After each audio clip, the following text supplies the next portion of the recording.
When you have 3,000 shootings in Chicago from January 1st, when you have 4,000 people killed in Chicago by guns from the beginning of the presidency of Barack Obama, his hometown, you have to have stop and frisk. You need more police.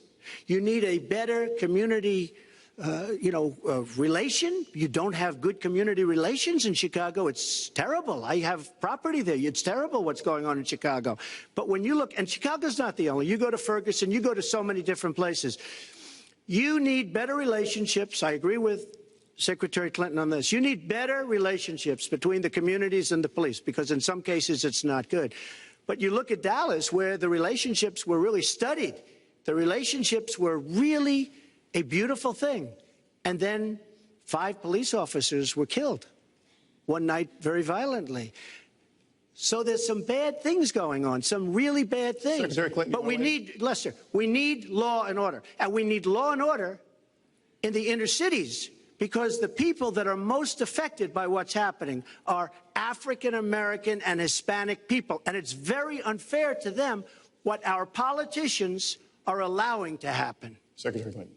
Well, I've heard Donald say this at his rallies, and it's really unfortunate that he paints such a dire, negative picture of Black communities in our country. You know, the vibrancy of the Black church, the Black businesses that employ so many people, the opportunities that so many families are working to provide for their kids. There's a lot that we should be proud of and we should be supporting and lifting up.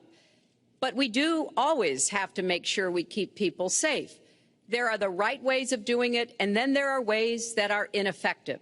Stop and frisk was found to be unconstitutional, and in part because it was ineffective. It did not do what it needed to do. Now, I believe in community policing, and in fact, violent crime is 1/2 of what it was in 1991. Property crime is down 40%. We just don't want to see it creep back up. We've had 25 years of very good cooperation, but there were some problems, some unintended consequences.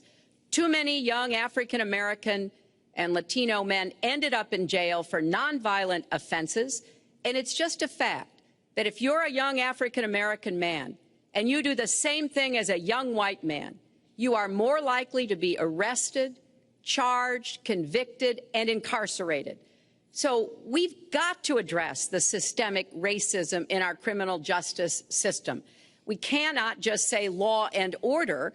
We have to say we have to come forward with a plan that is going to divert people from the criminal justice system, deal with mandatory minimum sentences, which have put too many people away for too long for doing too little.